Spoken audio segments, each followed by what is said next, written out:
talk to me a little bit about, kind of what you've learned in terms of how we keep ourselves locked in these this cycles. Is incredible. It's incredible. So the morning that I discovered this thing, I'll kind of unpack this, because the first morning and the second morning, I know that you're going to take this like, boom, even deeper. So here we go, everybody, buckle up. So it's April 2020. And, I can't use my normal coping mechanisms. We're all in quarantine. So as I lose my dream job and my kids' college experience implode, and they're grieving and upset and sad, and I'm terrified for I'm scared for everybody and the frontline workers, and life is upside down, and the anxiety starts to kind of roll back in. I can't run to Target. I can't go to the coffee shop. I can't distract myself by running to do a speech. I can't go see my friends. All of the busyness, by the way, which I now can see was a form of self-regulating stress and trauma. That if I'm on the run, I don't have to deal with the woman in the mirror. If I'm moving and the adrenaline is pumping, I don't actually have to sit and be with myself. Maybe I can just outrun this stuff. And so and even the genesis of the 5-second rule, the genesis was, if I move fast enough, if I launch myself out of that bed, maybe I won't be there when the anxiety hits. So even that was like a perfect illustration of just push through it, don't deal with it. It's a fast thing that has profound effect, but it doesn't hit the source of what's causing all of the hatred and the tension and the pain in the first place. So I get out of bed, 5, 4, 3, 2, 1. I make my bed that morning so I don't crawl back into it. I feel exhausted, overwhelmed. We've all felt this before, whether you felt it during the pandemic or you felt it because you lost a job, or somebody just says, I don't love you anymore, or you hate how you look. We've all felt this. I'm overwhelmed by my life. I'm exhausted. I can't face this. I get into the bathroom. I start brushing my teeth, and I immediately catch a glimpse of myself, and I think, oh my God, you look like hell. And then the habit starts that I really want us to unpack. Because every single human being I'm discovering has a habit that is so destructive, and none of us are talking about, because it's so subtle and it is so hard baked into your mind. And it's this: every morning in the bathroom mirror, you either ignore yourself, which is a form of rejection, or you pick yourself apart and see all the things you need to fix or what you don't like. And this isn't, this is everybody. 50% of people are uncomfortable or will not look at themselves in the mirror.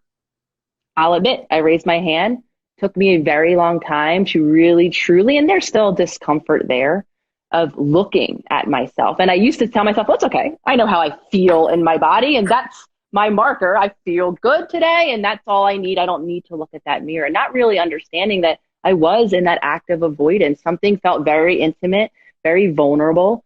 Before I even got to then the criticism of myself, it just was, for me, pure avoidance. I didn't really care. I mean, I would need mirrors if I maybe put some makeup on. And outside of that, me and mirrors, I didn't have a relationship with them at all. Not knowing, again, I told myself the story of why I believed I wasn't looking at them, until I dove down and unpacked it and understood that there was a discomfort there, and still, like I said, remains for me. Well, same for me. So I start picking myself apart. I feel my energy going down. And, the interesting thing, as I felt myself just getting so defeated, why'd you get up late? You haven't texted Nicole back. The dog's not walked. Like, I'm just like dragging. And all the research around emotional contagion. So do I. That this emotion and negative space is going to impact your productivity. Like, we know all this, but it's a habit. I've been doing this for 4 decades, is how long I've been doing this as part of my morning routine. And so if you had walked in the bathroom that morning, I would have spun on a dime.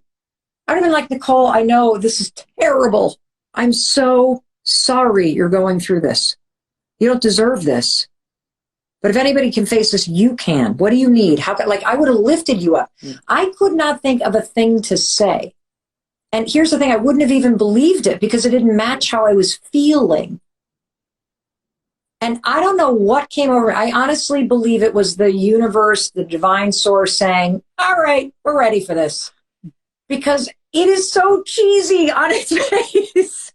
I'm literally in my underwear, alone with the dog at my feet, literally having the dark night of the soul. And I lift my hand to my tired reflection because the woman in the mirror needed a high five. And in that moment, lightning didn't strike. It wasn't like the heavens opened and, purple light came in and whoa, that's not what happened. As you know, too, like you kind of have this awakening and then it's like, now what? No, but I felt this like shift, and I can explain the science. It's crazy. I felt this shift and the energy wasn't lovely. The energy was more like, oh, come on. I laugh. Oh, Mel, come on. It's not, get out there. You're safe, you're fine. Like I kind of shoved myself. I didn't even think, I didn't say it. It was a shift. Here's what you're going to feel. Yeah. When you do it, it's very simple. You're going to look at yourself in the mirror and you're going to leverage some research out of Harvard. We'll talk about that too. Yeah, okay. I want to dive into that. So you're basically just going to look at yourself in the mirror and you're going to ask yourself, what does that human being need from me today? How can I show up for him or her or they? How do I do that today? Kindness? Do I need to be more courageous or bold? You kind of set this intention for yourself. And then you're simply going to raise your hand and you're going to high five yourself. Now, a couple things I want you to expect. Number one, it will feel weird, period. It feels weird for everybody because it is the opposite of what you're doing right now. And so your brain is going to reject it as odd. Number two, you're either going to have one of two reactions. That's it. There's no middle ground. You will either have a very profound positive experience where you're going to laugh, probably because it kind of feels good and it's kind of silly, or you're going to burst into tears in a positive way because it's a release that you have finally woken up and started supporting yourself. You just got it. And that's where the tears come from. But more likely, although maybe not for you because you're a fan of this podcast, but more likely you will feel resistance. And the resistance is the dust on the mirror. Every single morning, Jay, we bring with us our entire past. Whatever's been done to you, whether it's trauma or discrimination or abuse or neglect or abandonment, it is standing between you and the mirror. It's the dust. And you see that dust and you say, that means that I am not worthy. I am not lovable. So you see a human being that's distorted and you say to yourself, because of what's happened, I don't deserve a high five. Or if you're a human being, you've done a ton of stuff that you regret. And so all the things that wish you could change, that you would forgive Jay or you'd forgive Mel Robbins for, you cannot forgive yourself. It's more dust. And so you stand there and you say, because of all that stuff that I did, I'm unworthy or I'm unlovable or I'm this or I'm that. And that dust keeps you from seeing a human being who deserves support and celebration. Or another form of the dust, which is the resistance, is that you actually believe that you do not deserve to be celebrated or supported unless you have the bank account or the number on the scale or you drive in the car or live in the neighborhood or your hair is less kinky or you're this or you're that. And so you withhold the very support and celebration that you need in order to change your life from you because you haven't done it yet. That's where the resistance comes from. And so I'm here to say you got to try this for 5 days because it's going to feel weird. You're going to resist it. And what's going to happen is you'll notice as you raise your hand, and this is where the science gets amazing. As you raise your hand, Jay, you will go from thinking this is weird or thinking this is stupid to silence. And this is explained by science. There is a field of study called neurobics. Neurobics is a word that I did not invent. It is aerobic or physical movement with new neural pathway development. And research has shown that when you use neurobics, it is the fastest way to form new neural pathways. So the way that you do it is you take an unexpected physical movement, like high-fiving yourself, something you've never done, and you marry it with a thought. Now, here's where things get crazy cool. You've been high-fiving people your whole life. You've been receiving high fives your whole life. So Jay, when you high-five somebody, what are you communicating through the gesture? A feeling of connectedness, a feeling of support, a feeling of I'm congratulating you or celebrating you, a feeling of you've got this, like that kind of feeling. Yeah, completely. All of it is programmed in your subconscious brain.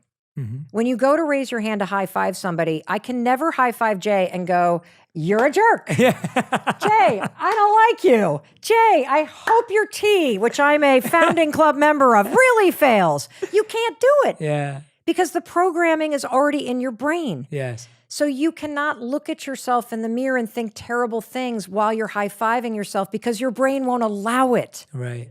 It is programmed to think something different. And as you repeat this every day, just 5 days, dear God, give me 5 days of doing this, you will override the critic and you will reprogram your mind to associate belief, love, encouragement, support, resilience with your own reflection. This is why I don't even see myself in terms of a body anymore. I see a human being that I love, that I support, just like I would a friend or a child that I love unconditionally. It's mind-blowing, but that's not all. So I talked to our pal, Dr. Daniel Amen, and this isn't even in the book. This is just something I learned 2 weeks ago. He went bananas when I talked about this thing. So Jay, when you high-five somebody else, your brain drips dopamine. Mm-hmm. The reason why when you do this, even on a low morning, you get a boost in your mood and a little bit of clarity, Wow. is you get a drip of dopamine by high-fiving yourself. Wow. Again, because the programming is already in your brain. You're just now turning it from everybody else and giving it to yourself. Yeah. And there's a second thing that's super cool.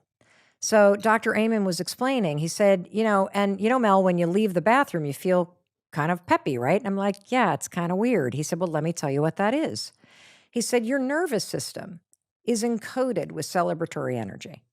When you wave hello, you're raising your arms. When you cross a finish line, you raise your arms. When you hug somebody, you raise your arms. When you high five somebody, you raise your arms. When you do this every morning, especially when you're going through a challenging moment, your nervous system recognizes the celebratory gesture and gives you a jolt of energy. Mm.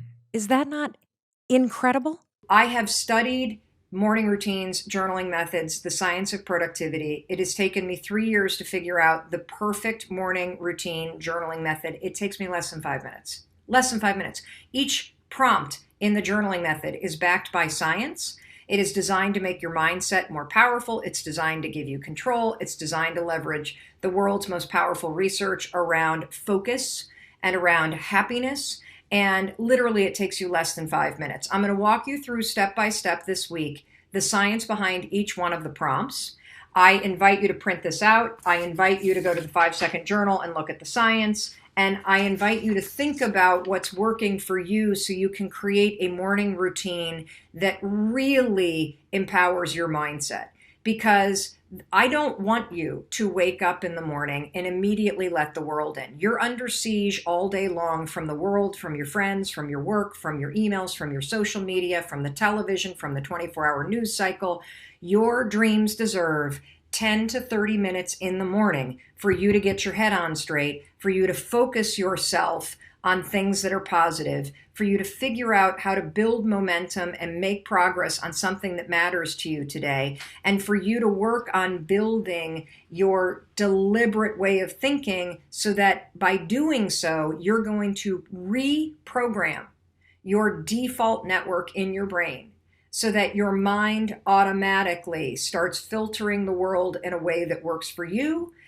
That's why I'm teaching you this, because it's all building on the things you learned in week 1, on days 1, 2, 3, 4, and 5. Okay, we're on day 9 now. So the first prompt is very, very simple. And the first prompt is all about your mood. So the second that you wake up, remember, you're going to get out of bed. If your alarm is your phone, you're going to turn the alarm off, but you're going to leave your phone where it is, and you're not going to take your phone with you to journal. Because I do not want you tempted to even look at it. I want your head clear. I want you present. I want 10 lousy minutes for your dreams. Don't your dreams deserve that? Doesn't your sanity and your happiness and your sense of control deserve 10 lousy minutes in the morning? Of course it does. So the first thing I want you to think about is your mood. And the reason why I'm starting with your mood is because there is tremendous research about your mood in the morning and how the mood that you have in the morning and the energy level that you have can impact your confidence all day long. It can impact your productivity all day long. And it's super important for you to do something first thing in the morning to get present to your mood and your energy, and then do something intentional to boost it, because that will have an established, science-backed, proven impact on your productivity and your focus and your happiness all day long. So there's a very simple prompt at the top. It just is, how do I feel? This is your inner compass. This is how you read your energy. It's a little scale, much like a gas tank in a car, from empty to full. Depleted is empty and full is energized. Me this morning, I woke up feeling meh. You want to, and then over here, you're going to explain, why do you feel this way? Now, it's important to identify why you feel meh or why you feel energized and excited, because it makes you present. You see, we're tuning you into your inner wisdom. We are teaching you how to be present and mindful. And even if when you get present to something that's negative, we're teaching you how to turn it around. See, negative isn't bad, it just is what it is. When you recognize that you woke up and you're feeling, meh, which is how I felt this morning, now that you're present to it, you've got the power to get deliberate and shift it. So why did I wake up and go, meh? I'll tell you why. Because there was some woman in the room next to me who was awake at 4:15 this morning, yapping to the person next to her. They weren't, doing anything that I hate hearing in a hotel room, other people through the wall, if you know what I mean. I'm keeping this family friendly. But she was just talking and talking and talking. And then I woke up again at 4:37, and I woke up again at 5:12, and I woke up again at 5:57, and then I woke up again at 6:20, and then I just got up. I mean, my alarm hadn't even gotten up yet. And I was so annoyed. And that's why it was like, meh, because of this chick next to me in the hotel room. It's actually the first thing that I said to Mandy. So I wrote down, I feel this way because I kept getting interrupted in my sleep and woken up by this person, and that bothered me. And the other reason why I feel meh is my neck kind of hurts. Sleeping in so many hotel beds, it's been lousy for my 50-year-old neck. So now the next thing that you're going to do, how long did that take? 5 seconds. 5 seconds to circle this, 5 seconds to explain why. Now the next one, most important, to feel more energized, I can. We want to boost your mood in the morning. It takes 5 seconds to think about it.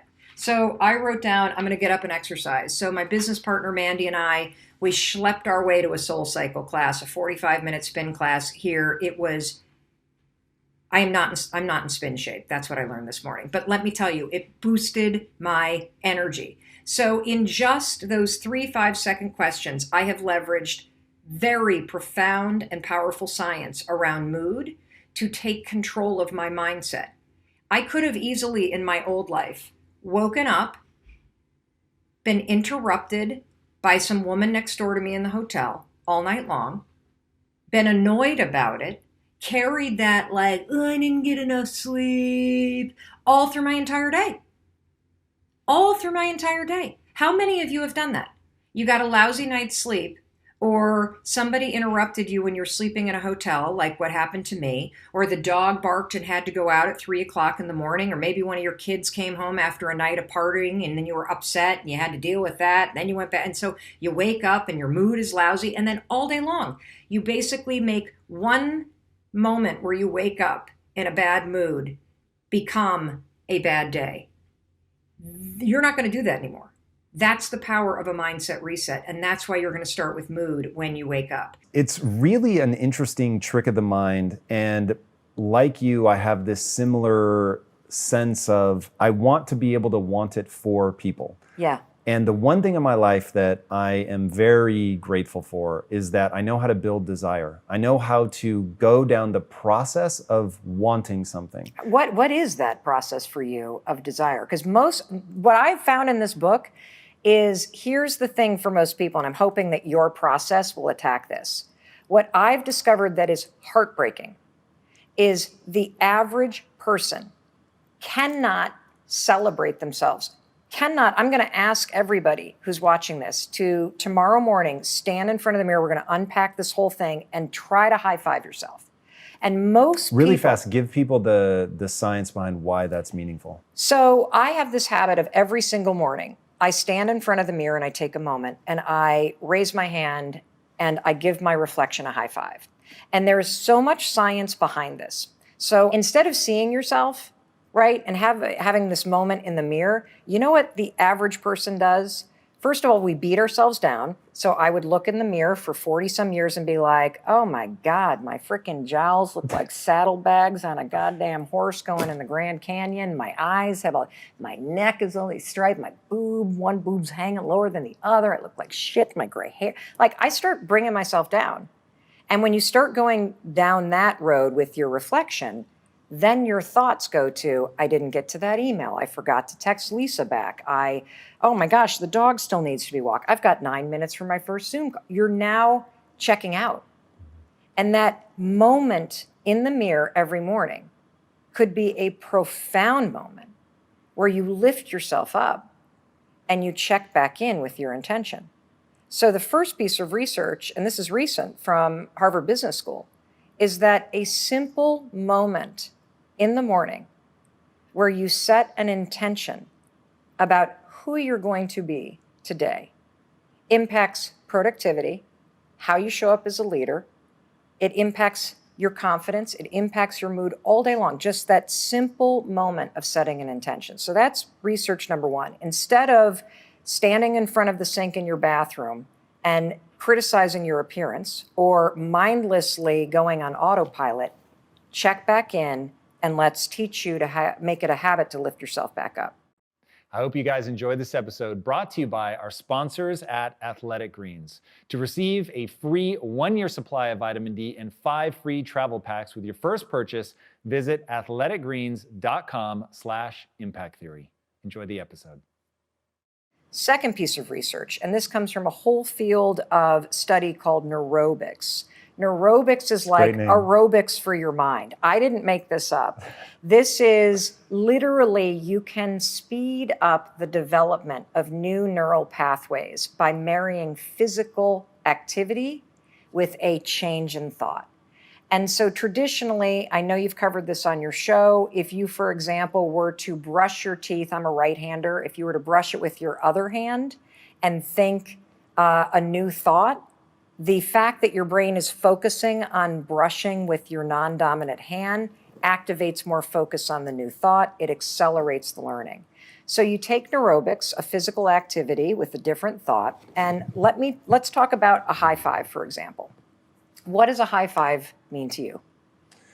That somebody did something awesome or I did something awesome. Correct.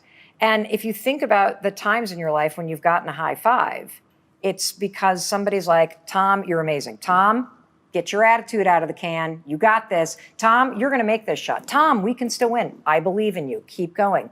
You have a lifetime positive association with giving other people high fives stored right here in your subconscious mind. When you raise your hand to your own reflection, it is impossible for you to think, God, I look fat. Boy, am I an asshole. I really screwed up my life. You can't do it because your lifetime association with this motion is all, I believe in you, I got you, I see you, I celebrate you. And so you, in the moment of doing it, override decades of negative self-talk. It's incredible. Now, have you ever gotten a high five where somebody misses the hand or it's sort of like, it sucks, right? Of course, yeah. Yeah, what do you do when that happens? I redo it. Correct. Yeah. That's because a high five requires you to be present and there is an intention behind it. So you can't raise your hand to your own reflection without now grounding yourself in the moment. That's just the beginning of the research. I can go on about the NBA. And that was my favorite part. Hearing about the NBA, like even now it's giving me chills. Like, and especially because we're recording this still as everybody thought we were getting out of the pandemic. And now we've got the variant. Now even I'm starting to worry about the lack of physical contact and just like the cues that we give each other through touch like that. So this was one of my favorite parts of the book. Yeah, the NBA thing. I love this research too, because you know what happened with the high five is, look, I did this on a low moment for myself. Like, so my brand of self-help is Mel's life is kind of fucked up at the moment, and she can't figure out how to help herself. So she stumbles by accident on something really stupid on its face, and it feels good. And then I share it with my audience. And if they pick up on it then I'm like, okay, we're on to something. So for me, the high five, Tom, began, I'm fired from my talk show. My book contract is canceled. Every speech has been canceled.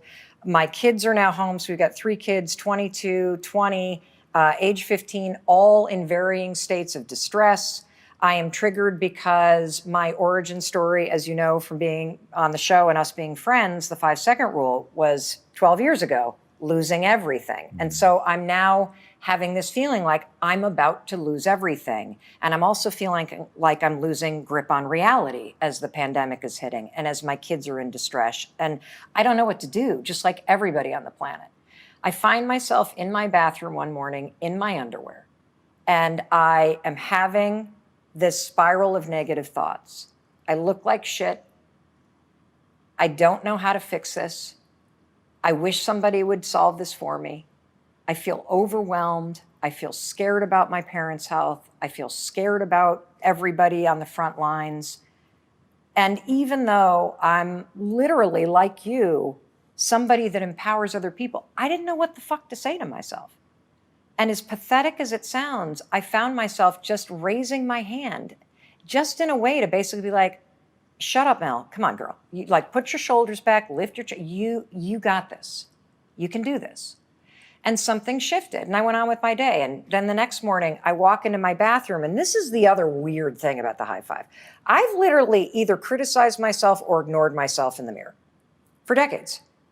When you start to have a moment with yourself, the crazy part is you start to build a partnership with yourself. That's interesting.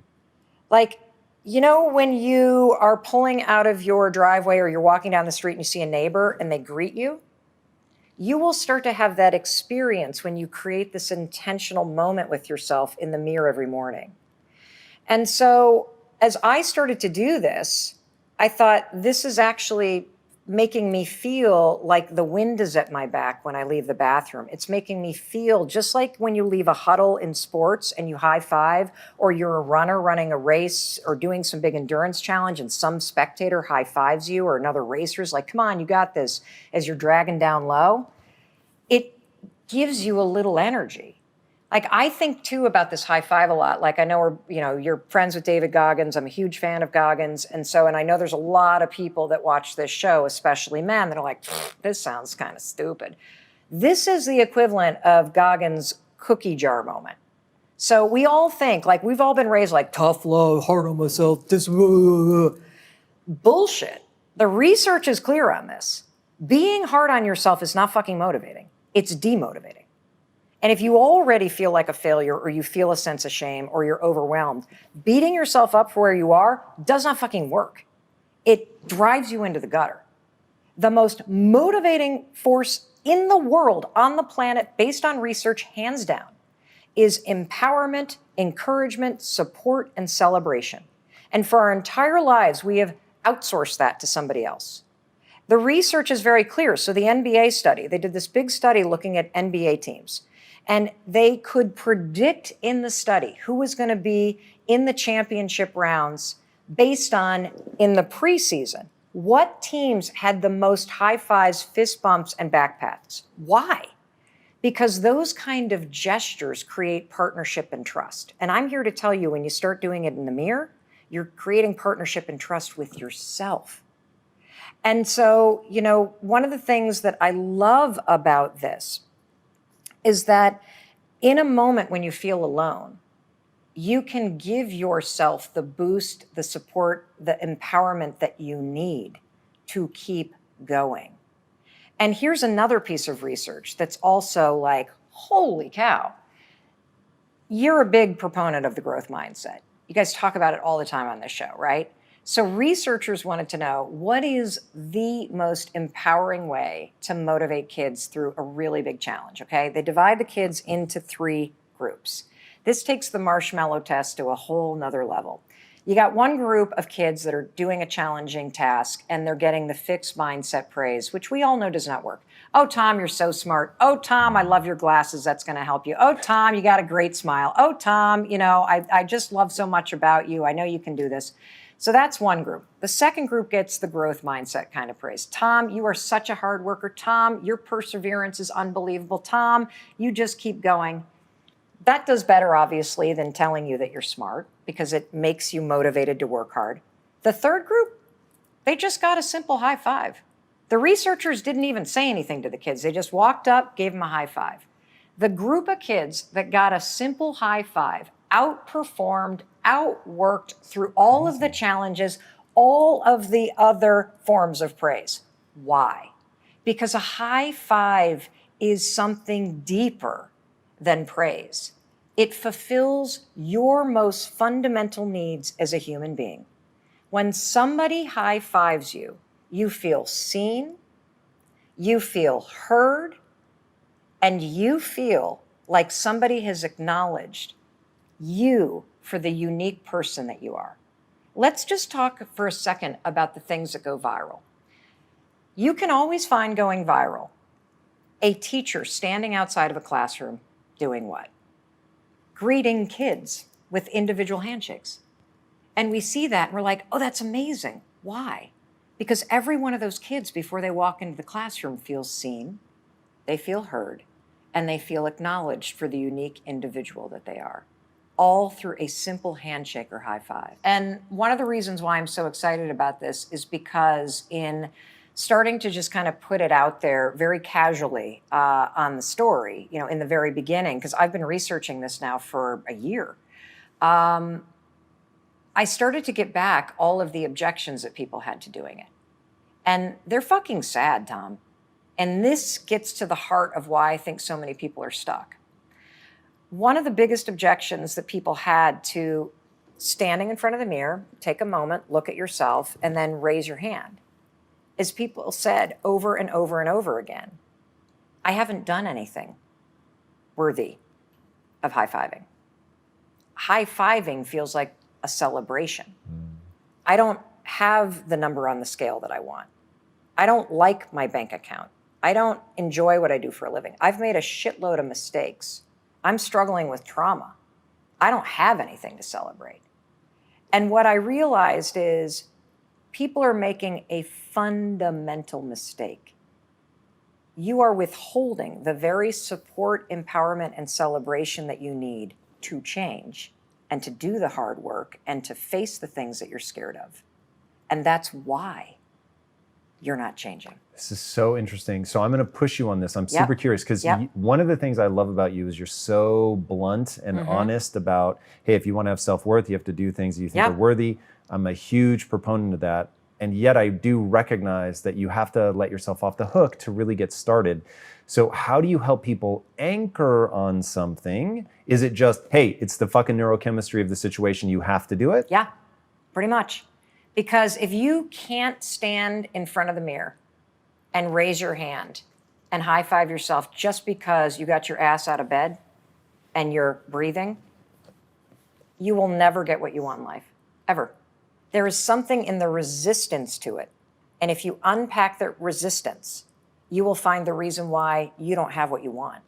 You either think you're not worthy of it, or you think that it's kind of stupid, or you have been brought up to believe that for women in particular, you're going to be bitchy or selfish or not likable if you're celebrating yourself. There is something in the resistance to you simply cheering for yourself. So talk to the person though that, so as of right now, they really believe the world has shown them that they aren't worthy. It's not like they question it. They know it to be true. Yeah. How do you help people? Because I recognize that as a lie, or even if it's true, it's useless. But how do you help people out of that moment? So the first thing that I would say is, how is treating yourself as if you're unworthy helping you? Like, let's just get strategic and common sense about it. Is the negative shit you're saying and the support that you're withholding helping you feel better? If it's not, try this. Try celebrating yourself 5 days in a row. Literally, try starting your day by waking up and raising your hand and high-fiving yourself in the mirror. just because you're breathing, and see what happens. We have a woman that wrote to us who's in a domestic violence shelter. Oof. She's lost everything. She's been in abusive relationships. She has a tremendous amount of childhood trauma. She is doing the high five habit. And here's what she had to say about it. I have nothing right now. I have a tremendous amount of evidence from my life that I have fucked everything up. But you know what this high five habit is showing me? I still have me. I can have my own back. I can be here for myself. The world has told me and convinced me that I can't, but every morning when I stand here and I stare at myself in the mirror and I raise my hand in defiance of all the shit that's happened to me, I keep going. I am saying I believe in myself. And when you have that small reversal, that small act of defiance, and that's what it is. If you're like heavy and you're eating emotionally or you're feeding your trauma, when you raise your hand and celebrate yourself, even though you don't like what you look like, it's an act of fucking defiance to all the stuff that you have survived in your life. And the best part about it, you don't have to fucking say anything. And you know, the reason why this is so important is most mantras are complete bullshit because you don't believe it. You know, we all know we need to accept ourselves. We all know we need to love ourselves, but how? How do you do it, to your point, when you have a bunch of evidence stacked up that you've failed or reasons that you see that make you feel like you've blown it or you're not worthy of it? I'll tell you how. You freaking raise your hand and high five yourself anyway, because beating yourself up will not make you do the work to get healthy.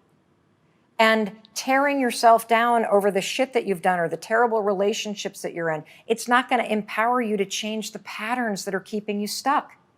But raising your hand in an act of defiance or a fuck you to the past that you survived and saying, I'm still here, which means I still have a shot to change my life. That is what this means. Daily habits that will help you wake up every day, stay present to this future you are designing, stay present to the growth that you're committed to, and take the action or actions that will help you inch in the direction of this future you're designing. You are not going to be on day one of this new chapter with this extraordinary map and have it happen tomorrow. And so understand, and I think it's so important, everybody, again, time traveling. And I loved what Brendan said about don't come back to the present moment alone, bring your future self with you. And this is anchored, by the way, in a huge body of research that, again, I write about extensively in the High Five Habit called behavioral activation therapy. Behavioral activation therapy is just as effective as cognitive behavioral therapy. And behavioral activation therapy, said very plainly, is act like the person you want to become. And you have just designed a map to your future. You have just envisioned and journaled about the characteristics of your future self. You have allowed yourself to feel what it is like to be that person.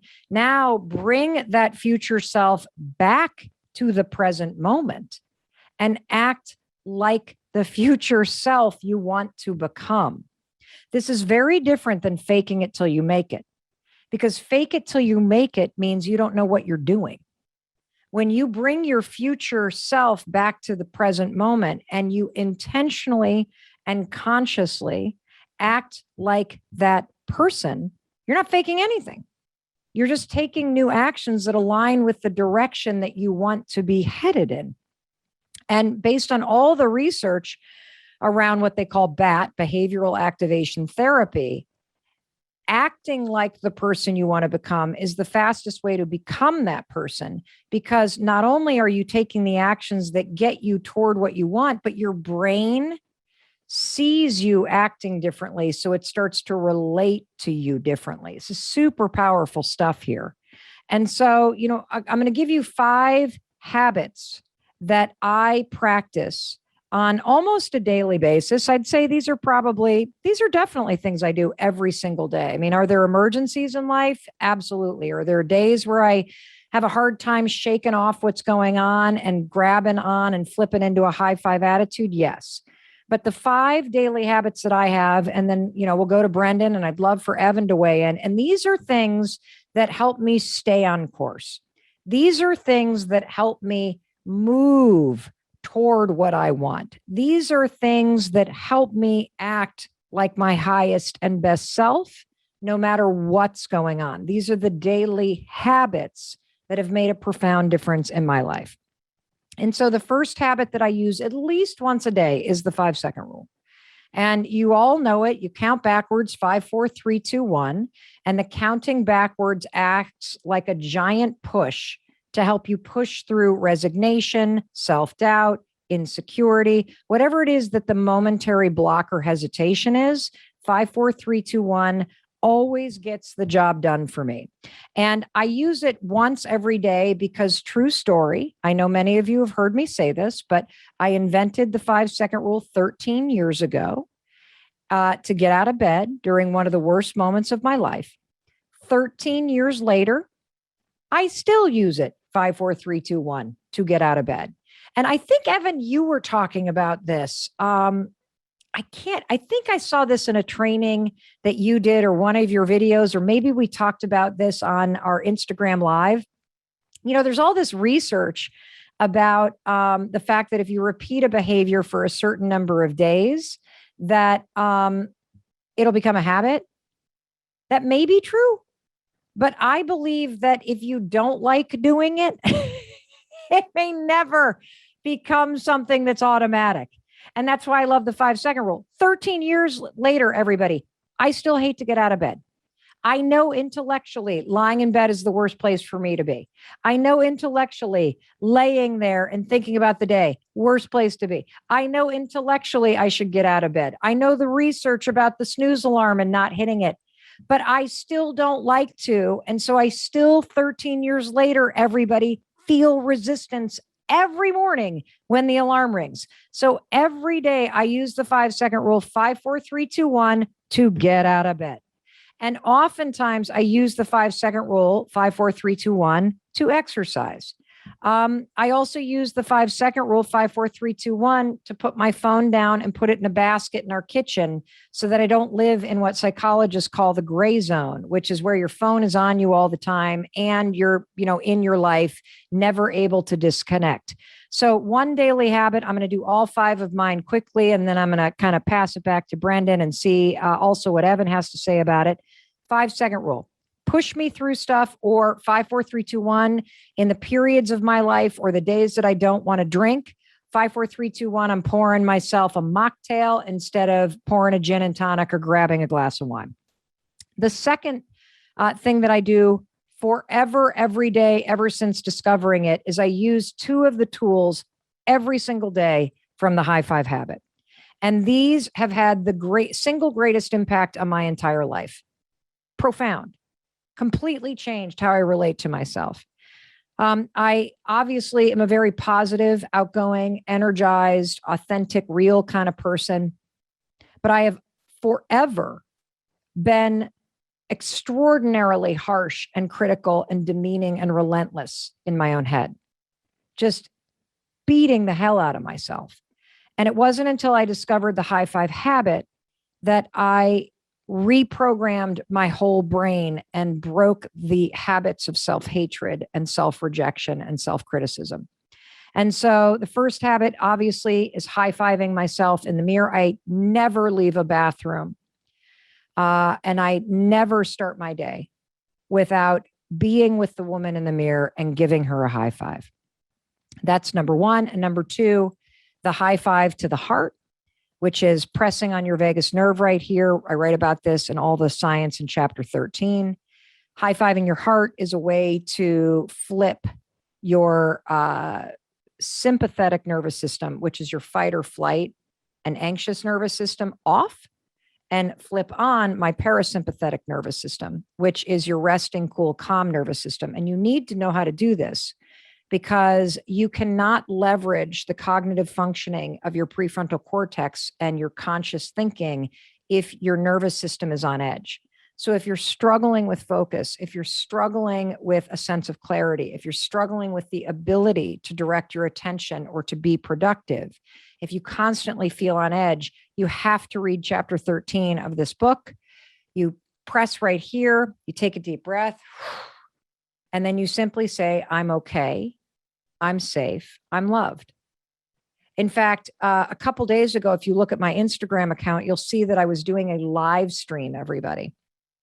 And I had a emotional breakdown in the middle of trying to read my book to you live on Instagram. And I just got overwhelmed with just stress and overwhelm. And, no particular reason. It wasn't like, I had a bunch of breakdowns going on with tech, and there was somebody here leaf blowing, and I felt overwhelmed. And I think I was just exhausted from being in a book launch mode for 4 weeks. I literally started crying on this live stream. And I took my hands out and I just did the high five to the heart. And you can watch that on Instagram or on YouTube. You can see me do it. It's in the video that says I just had an emotional breakdown on my live stream. And you'll watch me. It's about 10 minutes in real time, go from crying and feeling the surge of anxiety to coming back into my body.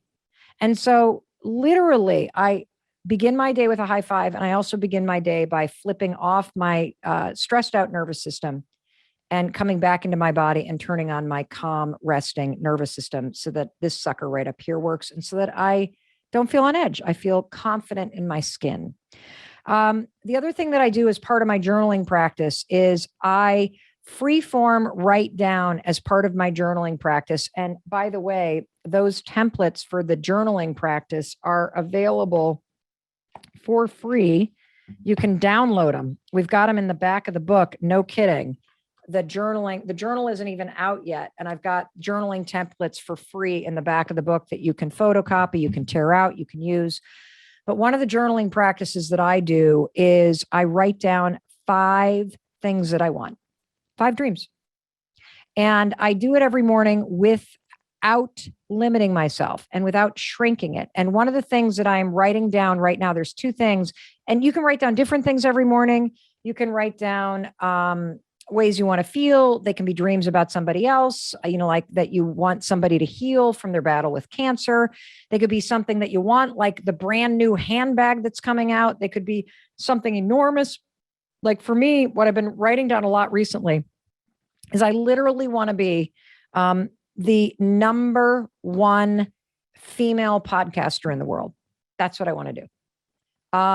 I have always dreamt of dominating in radio. That's kind of how I got my start in the media business. I just hosted a local radio show on Saturday mornings here in Boston. I am a huge fan of Howard Stern. And even in my TED Talk, which is over 10 years old, I say on stage that I want to be one of the leading broadcasters in the world. 10 years later, that dream has not left me, because what's meant for you will always stick with you.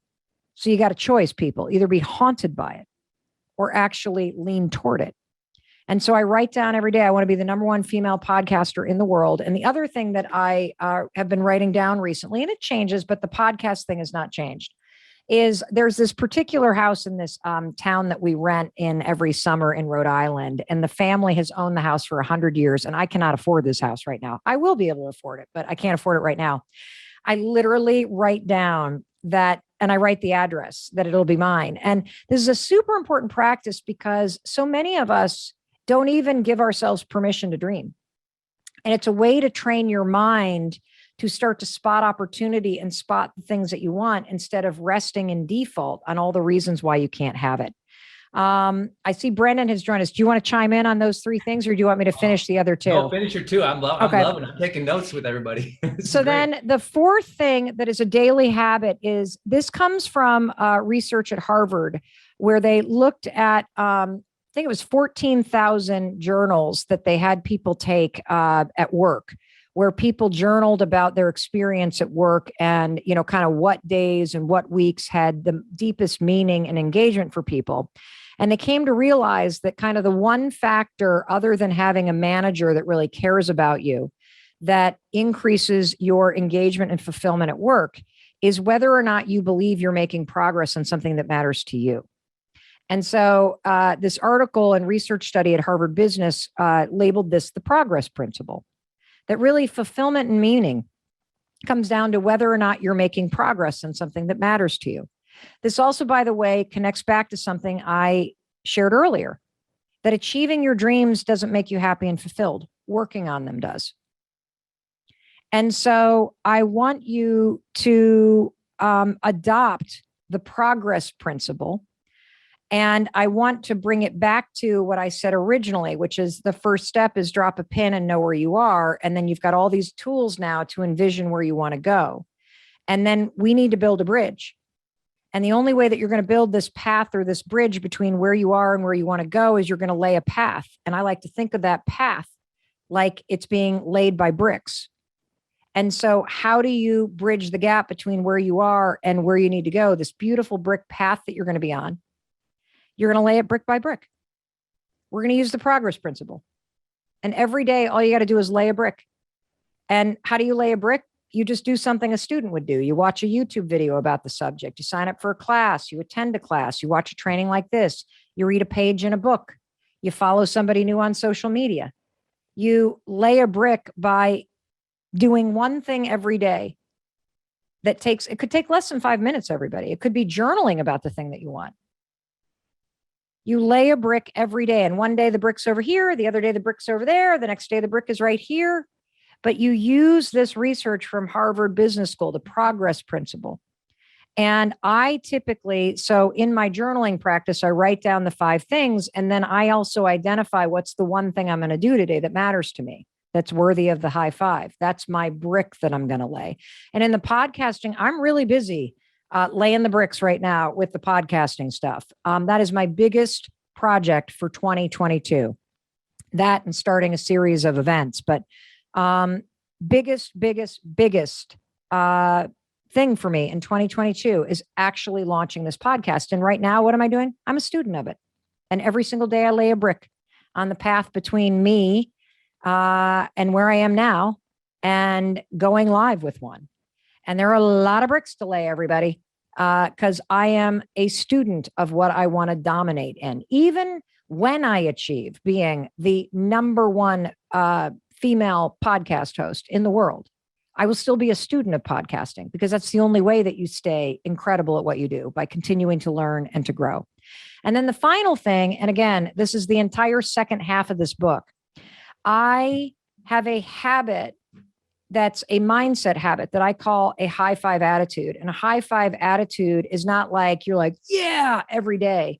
A high 5 attitude is being able to flip yourself from a low, stuck, defeated mental state and high 5 your attitude into a more optimistic, resilient, and confident mental state. Because every single day, something's going to happen to you. You're not going to get the apartment that you were hoping you were going to get. You're not going to get into that school. Somebody's going to say no. You're going to blow off a promise to go to the gym, and then you're going to feel bad about yourself. You're going to bump into your ex. Somebody's going to do a snarky text. Your best friends are going to go out to lunch and not include you. Like, something's going to happen that's going to make you go low. And when that happens, part of what you're learning at Growth Day and why self-awareness is so powerful is you can feel when you're not yourself. You can feel when your attitude is tanking. You can feel when the overwhelm and being defeated comes in. Like, part of the reason why I let the tears come up while I was on that live stream is because I know that when you shove it down, it just builds up. And so when you feel it coming, let yourself express it. And then the high 5 attitude is being aware enough to know that there are simple things that you can do to remove the block, whether it's an emotional block or a mindset block, and get yourself back into a state where you feel a little more in control and you feel a little bit more resilient and you feel a little bit more grounded in yourself, supporting yourself. And so, when life overwhelms me, I high five my heart. When I feel jealous and I feel envious, I remove the block and I unpack it and I flip that attitude into a high five attitude around inspiration. When I start to feel guilty, again, I remove the block of guilt and I ground down into gratitude. When I start to feel insecure, I remove the block and I start to become a student again and I give myself permission to what I want. When I start to feel unworthy, I notice it and I remove the block and I high five myself and remind myself that if I do the work, I deserve. And, things will happen. And so those are my daily habits. I use the 5-second rule to push through or to pull away from things. I practice the high five habit and the high five to the heart every single day. I dream in the morning by writing down 5 dreams or 5 things that I want, which trains my mind to spot opportunity and to be resting in positivity and desire and dreams and not in negativity or obstacles. I pick one brick at a time to leverage the progress principle. And whenever I catch myself going low, I immediately try to high five myself back into a place of resilience. It doesn't mean my life is perfect. Doesn't mean that there aren't really hard days. Doesn't mean that there aren't days that I've laid in bed and cried. Doesn't mean that I don't feel the same things. But what I've noticed is that my bounce back into who I really am, my best self, that time between life knocking me down and me being able to pick myself up, I have decreased that profoundly. Meditation trains you to not react to your thoughts. That's what meditation trains you to do. A thought comes in, you're a piece of shit. That's what the thought is. And you don't go, you're right, I'm a piece of shit. Just go, oh, interesting. There it goes. Goodbye. You just let thoughts come up and you let them go down. You're training yourself in the science of not reacting to those thoughts, to separating yourself from the narrative in your head. Would you like to add anything, expert in meditation? No, seriously. I mean, like Chris is way more of a meditation guru than I am. Well, earlier you talked about the importance of just being self-aware, and that's also just a fringe benefit of meditation, because the more you do it, the more you, to your point, you just become aware of these thoughts or messages or whatever may be flowing through your head, and just the act of being aware of it. Okay, now let me tell you why the high five habit is a motherfucking game changer. You ready, everybody? You ready? What about tough love? I'm going to get you there in a minute, because I think tough love is horse. Honesty and the high five habit are your winning formula. You will never change your life by beating yourself up. Does not work, period. Please explain to me how shaming yourself actually makes you feel motivated. It doesn't. All the research shows that when you're an asshole to yourself, tough love, hard on yourself, that it's demoralizing. Even Goggins, okay, who I love, I love David Goggins. Give it up for David Goggins. Even David Goggins has a positive, encouraging philosophy when the shit's hitting the fan. If you haven't read Can't Hurt Me, phenomenal book.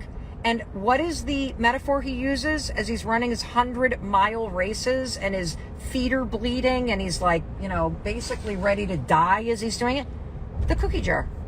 He literally visualizes going into a mental cookie jar and grabbing a cookie, which is a positive thought about why you're running this 100-mile race. It's like a mental high five. It's encouraging and supporting and celebrating you in going forward. He doesn't sit there and go, you motherfucker, keep going. He doesn't say that to himself. He encourages himself. You have to fight to believe in yourself. Life belittles you. Other people criticize you. You got to be your biggest cheerleader, and you've never been trained how. So this is where the high five habit comes in, and this is why it was different than meditation. Meditation helps you separate yourself from your thoughts. Meditation helps you become non-reactive to your thoughts. Meditation increases self-awareness. The high five habit and everything that I'm writing about in this new book, everyone, overrides the default negative programming in your mind. And it programs in positive and empowering programming related to you. Let me explain the science behind this, because this is crazy.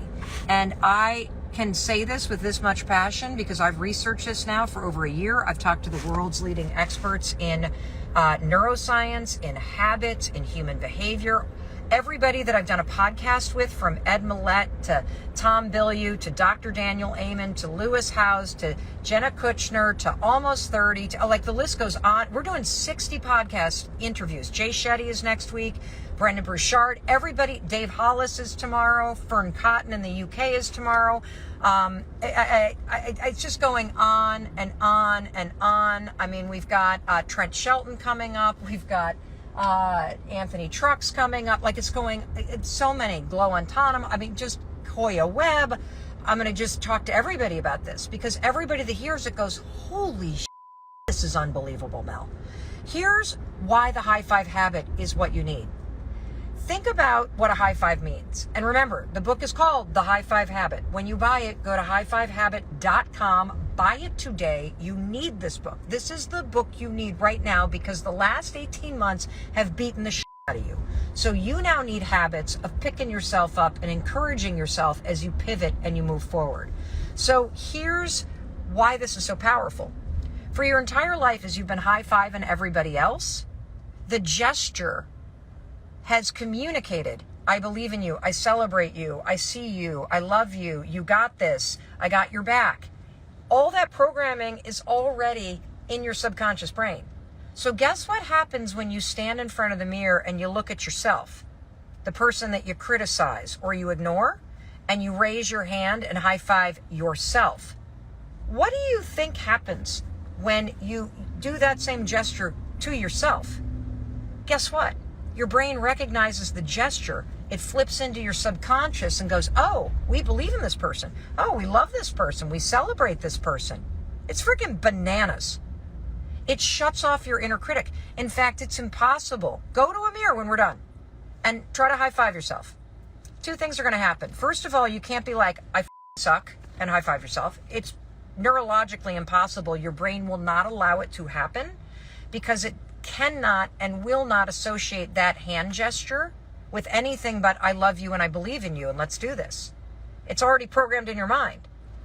The second thing that you're going to feel is resistance. You're going to think this is weird. And let me tell you something, that resistance is sad. That resistance is all of your shame. It's everything that's ever been done to you. It is all of your judgment. It's the fact that you don't think you are where you should be in life.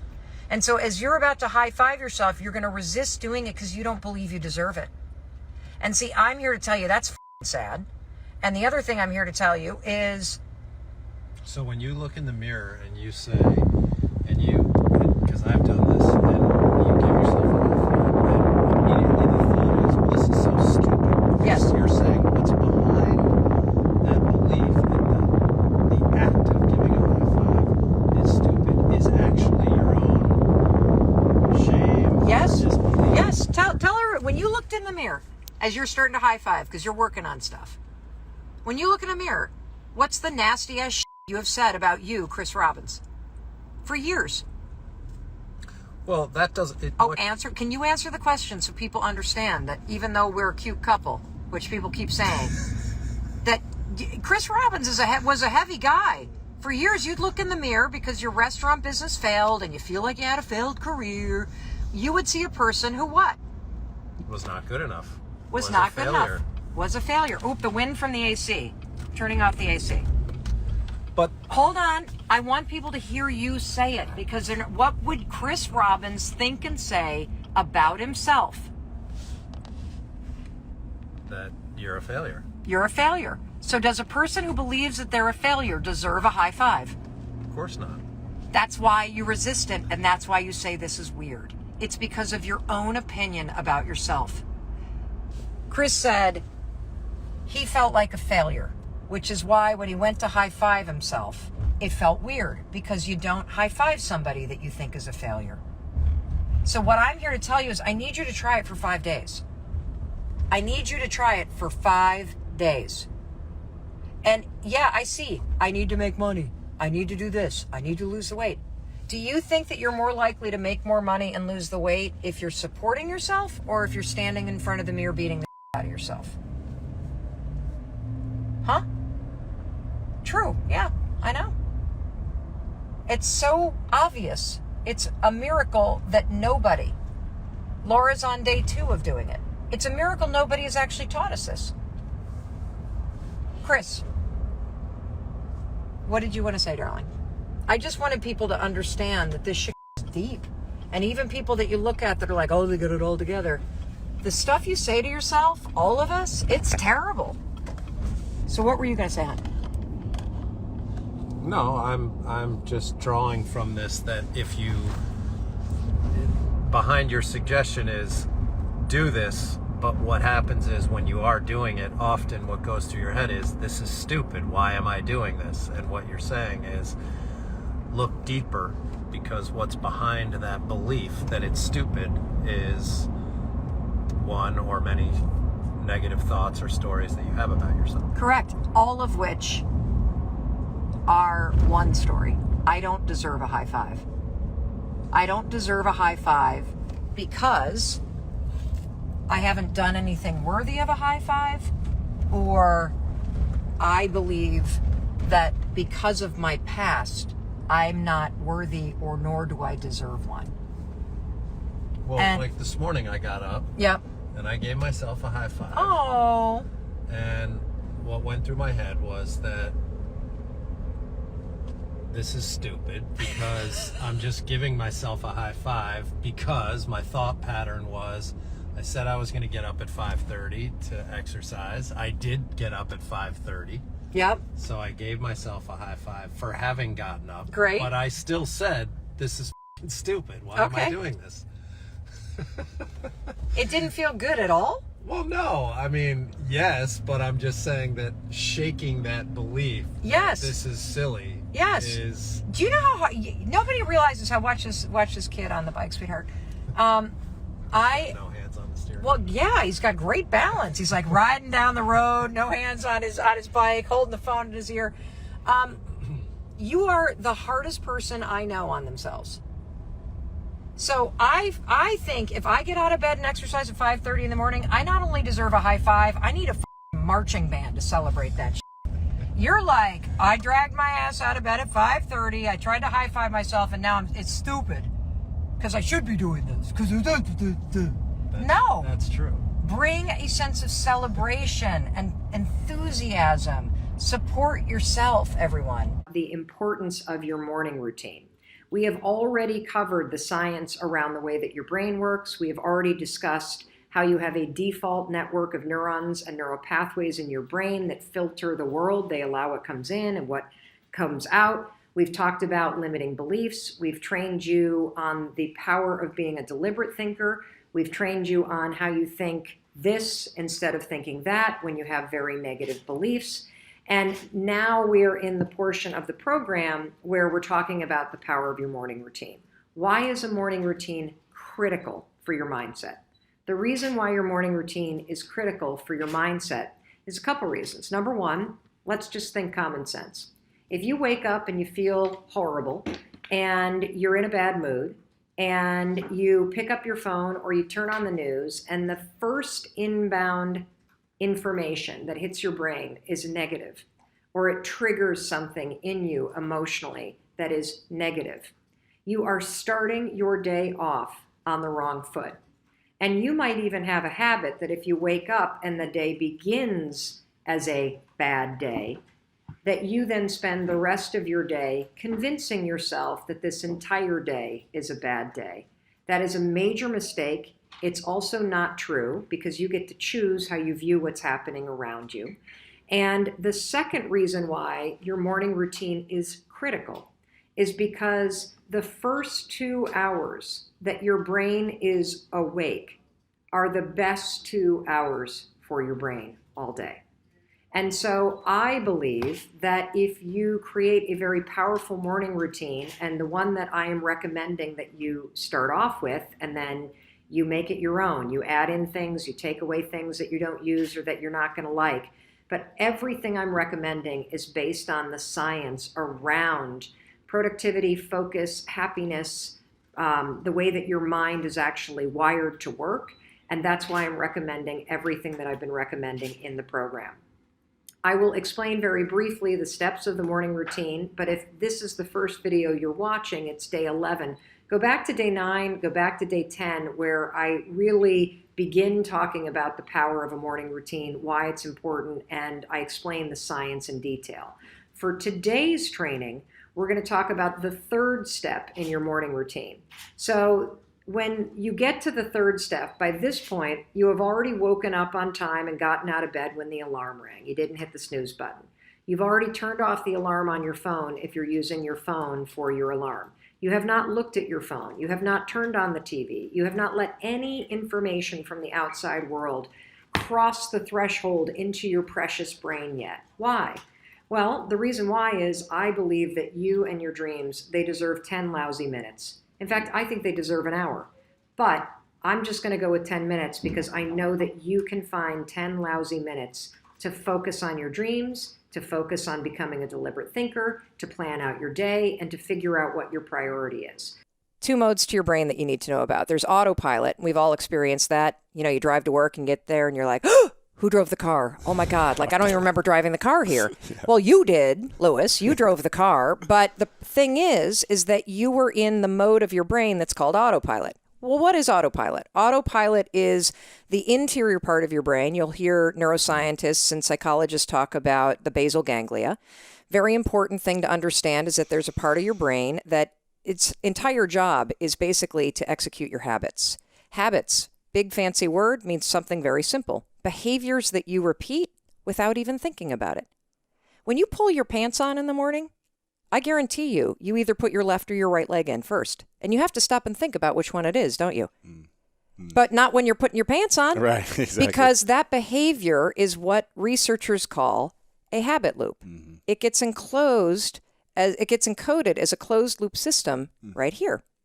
Now, the problem for most of us is that half of the day we're on autopilot. And that's not me making a guess. That's what researchers that study habits and study psychology say.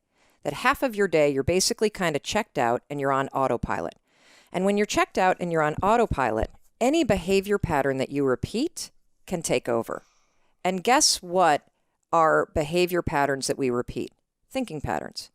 So self-doubt, worry, procrastination, overthinking, analysis paralysis, fear. Those are all thinking patterns that are habits. One of the most important things that I want people to understand is that you're actually not a worrier. You have a habit of worrying. Big difference. Mm-hmm. You're not a procrastinator. You have a habit of procrastinating. Big difference. And when you understand that any behavior pattern, whether it is a thinking pattern like you doubt yourself all the time, or you get trapped upstairs noodling everything and you can never get started, or whether it's a behavior pattern like you drink too much, or you snap at your kids, or you micromanage your team. Every one of those behavior patterns and thinking patterns can actually be interrupted and replaced using science. Now, let's talk about the second part of the brain. Drive. That's this puppy right here. This is what you want. This is your prefrontal cortex. Drive is the mode where you're in charge of your thoughts, okay? It's where you are fully awake, you are present, and you are driving your thoughts and actions. When you're doing that, your prefrontal cortex is active. The prefrontal cortex is the part of the brain that you need in order to learn new behavior, in order to do something difficult, in order to do something uncertain, in order to do strategic thinking. So I'm going to give you an example. So I'm a righty.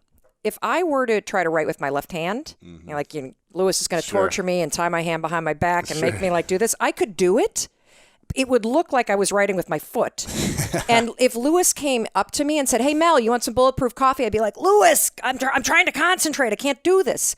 My prefrontal cortex would be el fuego because it is firing on all cylinders to communicate to my hand new behavior. So the thing that's cool about that is that you can use a simple trick The moment you feel yourself hesitate, the moment you've got one of those moments where you know that you need to, this is that moment that Lewis talks to you about where you got to step outside of your comfort zone and you've got to lean into your passion and you've got to really take some risks and you got to feel the fear and you got to do it anyway. That's the moment where you just woke up and now you got a decision to make. Are you going to drift back into the habits, or are you going to awaken your prefrontal cortex and drive forward and focus and do something new? And so the work that I've been doing and speaking about is all about the 5-second rule, which is a trick that I invented by mistake that helps you manually switch, no joke, your brain. It turns off and interrupts the part of the brain that is where all your habits and your behavior patterns are encoded, and it awakens your prefrontal cortex, which in 5 seconds flat allows your brain to help you change. And, you know, I have this saying about confidence that I've only recently kind of stumbled into as I've been digging into more research around the science of confidence and the skill of confidence. Because a lot of people think that confidence is a personality trait. It's not. It's actually a skill that you build through action. And a lot of people think confidence is a state of belief. It can be, but that's not where it begins. And so I say that confidence is the willingness to try. That's all that it is. Knowing that you may succeed or survive, but you'll still try. And to me, all those people that we admire most, that's what they're doing. They have the ability to tune into those instincts that are true for them. Because the fact is, there's only one you. That's it. And you matter because there's only one you, and there's only ever going to be one you. And your instincts and your experiences and your inner wisdom is a gift to the world.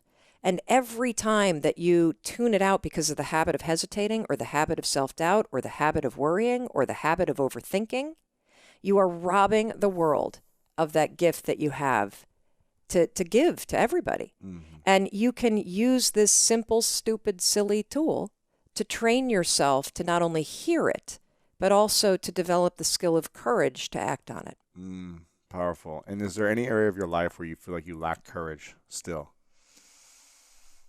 You know, I'll admit it's kind of easy. I think we all kind of go through those moments where you feel like you're behind. And I think social media is both an incredible tool and it can also be one of those triggers that makes you feel like, look at how many followers this guy has. And like, I'm like so tiny compared to this guy right here. Like, it's easy to use technology and social media not for inspiration, but actually as a way to bash yourself that you're not doing what other people are doing. Comparison and or whatever. Yes. And so I think that I use the rule a lot for patience. I notice that my insecurity rises up because right now, you know, look, I did a ridiculous number of speeches last year. I travel way too much. I don't want my life to look like that. It's a champagne problem. I get it. Yeah. But I also have 3 kids in a marriage that I love, and I really feel depleted when I'm not with them. And so I'm practicing patience as I make an intentional pivot in the kind of business that I'm running so that I have more of a life that I want as well. So that's one area. You know, I don't feel insecure as much as, you know the term deliberate practice, right? And you know the 5-hour rule where... Deliberate practice, is that from the Talent Code?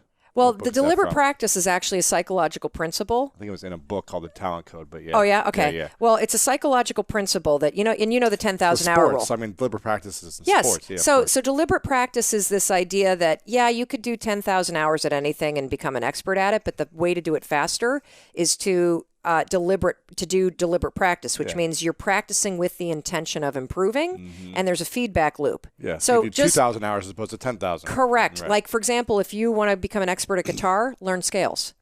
Don't just sit there for 10,000 hours and play the same song. Right. If you learn scales, you get the finger dexterity and the muscle memory and the neural pathway development. By the way. Yes, I saw your guitar over there. So hard. I saw your guitar. I always wanted to play guitar, but instead I forced my 3 children to learn. That's good. You can just enjoy it. You just watch them. Exactly. My brother's, the number 1 jazz violinist in the world. What? Yeah. And so I grew up watching the most incredible, Now, is he built like you, too? He used to be even like more jacked. They used to call him the Incredible Hulk of violin because he was just like wow, snap the thing in half. Is yeah, he would. it? He would like slam it like Jimi Hendrix style. Yeah, but now he's leaned up a bunch actually, and so he's incredible. So I used to just be all awestruck by his gifts, and it was unbelievable his skill. And so I learned guitar. I taught myself when I was 18 just because I was like, I have to know something, in terms That's of pretty music. cool. I can barely, I'm like a hack, but Yeah. at least I can do something. Yeah. So yeah. So I'm kind of in this mode of improving myself, and I'll give you one more thing that I'm working on. So I kind of think about my life and my work in 3 buckets. So we got this bucket here, we got this bucket, and we got this bucket. And so when you think about your business, or you think about your passion, or you think about work, I think about, okay, what do I need to do in terms of how much time and what actions do I need to take in order to develop the skills so that I can perform the work? Mm-hmm. So there's the deliberate practice that goes into practicing your skill and your mastery. And your competency mastery, so that when it comes time to actually deliver the work, whether that's selling or standing on a stage or writing a book or talking to people or selling real estate or whatever it is that may be your passion, deliver. This is the one I neglected last year. This bucket is, what are you doing to personally develop yourself so that you are the most capable, fulfilled, and satisfied human being, so that when you show up to do your competency and your skills and the delivery, that you as the human being are able to do that. Yeah. And so I've been spending a lot more time consuming content, reading books, watching, your incredible show, and learning from other people. And I think that one of the traps that we entrepreneurs get into is I was feeling last year anyway, like I was on a treadmill, and when I wasn't looking, somebody was coming by and turning up the speed. Sure. And I was only in this alley. And increasing the hills, the bike, whatever. Yes. And so, and if you're my age, you need like a diaper when somebody does that. You're on a treadmill and a leash to keep you attached to it. Exactly. So I've been focusing a lot on this, and it's been interesting because you and I were talking earlier too about you going to India and some of the stuff that you learned in terms of the different states to be in. And I use one where I pay attention to where I'm feeling depleted versus where I'm energized. And here's the thing. You can be doing things that are really hard that energize you. You can be doing things that are really scary that energize you. The same is true with things that deplete you. There are things in your life that are really easy for you. There are people that you hang out with, by the way, that you've been hanging out with for years, but they deplete you. And so I've been starting to become more deliberate about how I distance myself from things that deplete me, and how I spend more time and energy either doing or pushing myself to do those things that actually energize me. And this gets back to your message around passion, right? And that, the art and the skill of building a life that is guided by the things that you're passionate about. Yeah. Do you know what the number one habit is that has the greatest impact on the quality of your life when it comes to happiness, success, wellness? The number one habit in personal development. I see meditation in the chat. Do you have a guess? Sleep, I see. Keep going. Keep going. Your thoughts. Kristen's getting closer. The number, journaling. There's another one. Belief, mindset, feelings, self-talk. The number one habit isn't gratitude, everyone. The number one habit that makes the biggest difference on the quality of your life is being kind to yourself. Being kind to yourself. And it is also the habit that we practice the least. And so I'll take it back to everything I've talked about. Sleep and prioritizing it is a way to be kind to yourself. If you love somebody, you want them to get a good night's sleep. It's why we make our kids go to bed, so that they can have a good night's sleep and wake up and be in a good mood. And by the way, the mood that you're in the morning impacts your productivity for the first 4 hours of the day, positive or negative. When you set the alarm intentionally, so that you are thinking about your needs and what waking up for yourself would look like the next morning. You're being kind to yourself. When you wake up for yourself, you get out of bed when that alarm rings, you put your hands on your heart and you say, I'm okay, I'm safe, I'm loved, today's going to be a good day. You're being kind to yourself. You're being kind to your nervous system.